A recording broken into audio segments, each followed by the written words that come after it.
ஆச்சி பாதாம் ட்ரிங்க். ஆச்சி பாதாம் ட்ரிங்க் ஒன்னு வாங்கினா ஒன்னு ஃப்ரீ.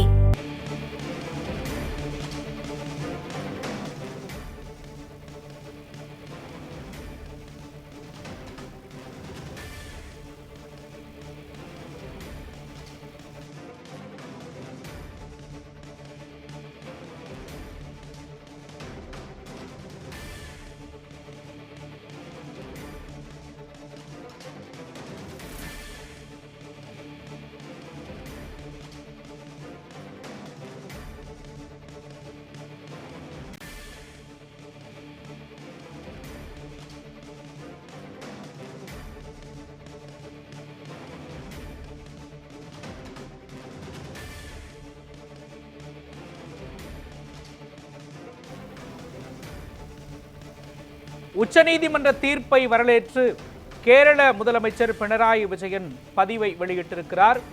ஜனநாயக விழுமியங்களை மீட்ட வரலாற்று தீர்ப்பு இது என்று கேரள முதலமைச்சர் பினராயி விஜயன் குறிப்பிட்டிருக்கிறார்.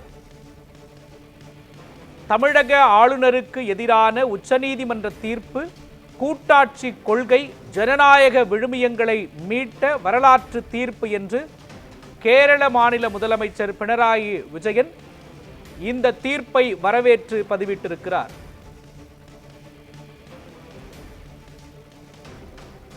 உச்சநீதிமன்ற தீர்ப்பை ஆளுநர் தொடர்பான உச்சநீதிமன்ற தீர்ப்பை வரவேற்று கேரள முதலமைச்சர் பினராயி விஜயன் பதிவிட்டிருக்கிறார். இந்த தீர்ப்பை அவர் வரவேற்றிருக்கிறார்.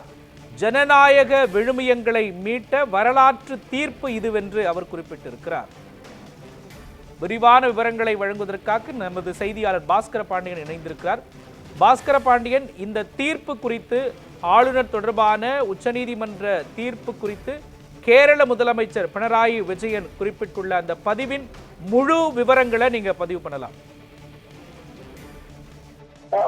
தமிழ்நாடு அரசு உச்சநீதிமன்றத்தில் ஆளுநரின் நடவடிக்கைகள் தொடர்பாக தெரிவித்துள்ள அந்த வழக்கு தொடர்பாக இன்று தீர்ப்பானது வெளியாகியிருந்தது. இந்த தீர்ப்பிற்கு பல்வேறு அரசியல் கட்சி தலைவர்களும் வரவேற்பு தெரிவித்துள்ள நிலையில் கேரள முதலமைச்சர் பினராயி விஜயன் தன்னுடைய எக்ஸல பக்கத்தின் வாயிலாக அதற்கு பாராட்டுதலையும் தெரிவித்திருக்கிறார். குறிப்பாக ஆளுநர் அரசியலுடைய மசோதாக்களை நிறைவேற்றுவதை தாமதம் செய்தது உச்சநீதிமன்ற தீர்ப்பானது கூட்டாட்சி கொள்கைகள் மற்றும் ஜனநாயக விழுமியங்களை வரலாற்று ரீதியாக மீண்டும் உறுதிப்படுத்துவதாக அமைந்துள்ளது என அவர் பாராட்டியிருக்கிறார். மக்களால் தேர்ந்தெடுக்கப்பட்ட சட்டமன்றங்களின் அதிகாரத்தை நிலைநிறுத்துவதோடு மசோதாக்களுக்கான ஒப்புதலை வழங்குவதற்கு காலக்கெடுவையும் நிர்ணயித்துள்ளதாக அவர் தெரிவித்திருக்கிறார். மக்களின் விருப்பத்தை தடுப்பது ஆளுநர்களின் அரசியல் தலையீடுகளுக்கு எதிராக ஒரு வலுவான செய்தியையும் உச்சநீதிமன்ற தீர்ப்பு கூறியிருப்பதாகவும் தன்னுடைய எக்ஸல பக்கத்தின் வாயிலாக அவர் தெரிவித்திருக்கிறார். ஜனநாயக உரிமைகள் மற்றும் சட்டமன்றத்தின் கண்ணியத்தை பாதுகாப்பதற்கான கேரளாவினுடைய நிலைப்பாடு மற்றும் அது மேற்கொண்டுள்ள சட்ட போராட்டத்தின் ஒரு பகுதியையும் உறுதியாக உச்சநீதிமன்ற தீர்ப்பானது நிரூபணமாக்கியுள்ளதாக தெரிவித்திருக்கிறார். மோகன்